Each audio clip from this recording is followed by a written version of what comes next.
Hello, beer tubers, and welcome to another beer review with me, Peter, the Master of Hoppers. Today, checking out some more Monkish. I said that a lot last year, and we're saying it again now, because I got some Monkish in the mail, which is amazing. So thanks a ton to Andre. Andre has been following the channel for so long now, and he got some cans of a fairly new, very well acclaimed Monkish beer. So many other. I can smell it from here. That's how I want my New England IPAs, but. He hit me up and said I saw he got this and I was like, hey man, I'd love to maybe figure out a trade or something. And then he just sent me a can along with a can from Green Cheek and some coffee beans because he knows I love coffee and he has a coffee shop in Switzerland where he's from. So thanks a ton, Andre. That's very kind of you. He said it's just an what did he say? A belated birthday present. So thanks a ton, man. He loves hazy beers. He loves Monkish as well. He's a huge Monkish fanboy. I love Monkish, even though I've been, I've had a bit too much haze.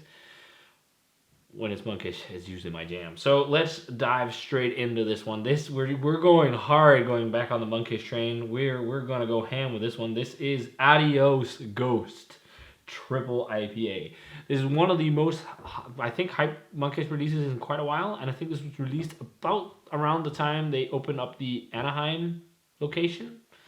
So yeah, 10.2% triple IPA featuring all Citra hops. Only Citra. Adiós Phantasma it says, and it was canned on the 5th of January. So that makes it almost like 10 days short of 2 months. So it's not like crazy fresh, but it's a crazy dry hop triple IPA. I'm sure it will be fine. I think it said TDH, so maybe it is triple dry hop. I don't know. Let's dive in. So it pours what I expect from a Monkish beer. Very saturated and super bright. Look at that. That is like greenish yellow. And you can't see anything through it or anything. Like, it just looks like that they used a lot of hops in this. And it's like, it's just a beautiful beer. It's got a big white looking head. I think this is going to be Flavor Town. Let's check out the aroma. Oh yeah, it's much more dank than I expected. I'm getting like a little bit of like almost sweaty armpit kind of sweaty hop character, but it's really cold too. Oh yeah, it's a bit too cold, but it smells really really good. Crazy saturated citral aroma. It's got all that kind of bright tropical fruit flavor you're getting from Citra nowadays, like loads of passion fruit, but it has huge dankness too. Like like really dank. I'm almost getting Nelson vibes too. Like there's almost white grape or something like that. It smells really nice. A touch of alcohol. Let's drink some Monkish. Cheers. Thanks a ton, Andre.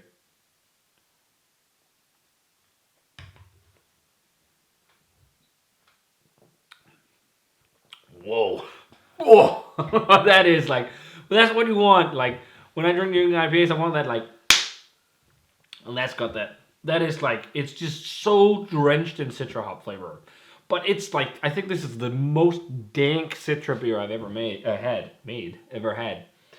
Like there's so much cushy, weedy, like dankness on this. It's crazy. And almost like sweaty. Really drinkable for 10.2% because it's so dry. So that's the thing with the Monkish approach, is that like really dry, super hop centric approach, which I love. Like there is some yeast ester, but it's not like these crazy fruit ester bombs. It's like all about hops, which I love. This is the kind of, if I had to like 100% design and do New England IPAs, it's in this ballpark. It's got so much cool tropical, bright tropical fruit. Oh, I've talked about a little bit before. Guanabana, is that what it's called? Guanabana. It's that, I've called it pineapple banana too. I can't remember the name, but it looks like a banana, but it's got like flavor akin to a pineapple, just even more stinging and bright. Because pineapple can leave that like slight stinging sensation.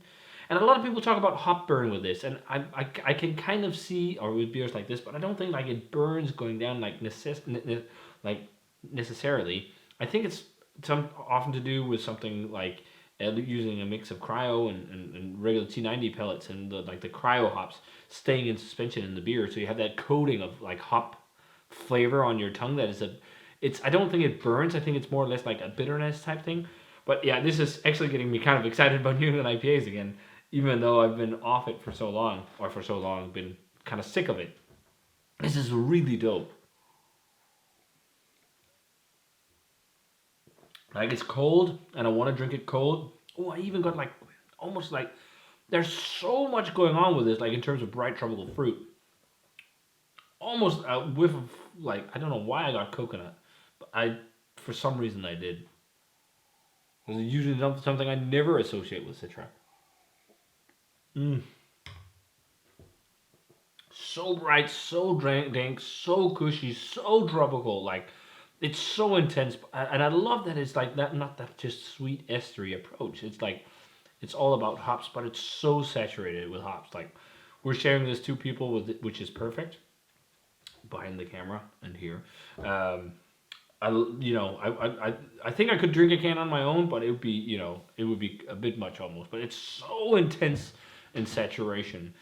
I just imagine what this was like 4 weeks ago. Like, it would have been crazy. There's a touch of bitterness, like, and the malt is just like the lightest malt character ever. Like, it's just super light malt backbone, canvas for hops to shine, and then big brightness. Also, the big things, like, it's dry, it's pithy, like, it's not just like sweet and juicy. It's like, it's that kind of West Coast approach I've been talking about, but it's not necessarily high IBU bitter, and it's not necessarily what a lot of people like, the flavors people often, when they try to do these New England and West Coast hybrids, they also try and turn in like old school hops and do lots of a few kettle additions and whatnot, and like, but this just doesn't taste like that. This tastes like crazy amount of hop saturation, like dry hop and whirlpool, and then just like doing a drier, less crazy fruity like base beer, making it just more crushable and drinkable, in at least in my mind. And that's why I think Monkish makes some of the best hazy IPA. Like, I just love this style. But you're seeing a lot of brewers going towards this now, which is really cool. And in Europe, I think the best example is Trek and their Gold Top series. But yeah, this is dope triple IPA. I can't remember the last time I was this excited. I think that the last time I was this excited about a triple IPA was probably Midnight Spectre from 8-Bit. But that was a little less bright and dank than this. Like, there's so much cushy, weedy dankness, like pineapple kush. There's so much pineapple and so much passion fruit, like, and then that locker room sweaty dankness. It's so good. The amounts of flavor that Citra is impacting in this, like, of tropical bright fruit, even lime and lime pith, is like crazy. I do still like New England IPAs, but it needs to be this level for me to get really fired up. 96, 7, something like that. Like, yeah, it's definitely a 97. I think I don't know, really. Like, I'm not as excited as some other really highly rated beers I've had from Monkish. I don't know why. It's fucking world class haze. This is how you should do it if you want to make really hop centric hazy beer. I love it. That's great. Yeah, man, André. Whew, thanks a ton for that. That was Adiós Ghost. Should we make this go Adiós? I don't know. Should we? No, I think it's a shame. It's too great of a beer. Because he said that Monkish beer and Joe does all the chugs, and there's the whole Monkish chugging thing online. I already did it once. I thought about it for fun chugging it, but I actually want to savor this because I think it tastes really dope. But yeah, I think 97 for Adiós Ghost. This is fire stuff. So yeah, if you guys had a chance to try this one, let me know what you thought of it. Fantastic stuff. Thanks a ton, Andre. You are truly the man for sending this one over. And if any of you guys had to try this one, let me know what you thought of it. As always, remember to comment, subscribe, check out the Facebook fan page and Twitter and Instagram and all that social media jazz. And I'm going to say cheers and some delicious, juicy, fruity, hop-centric, golden liquid.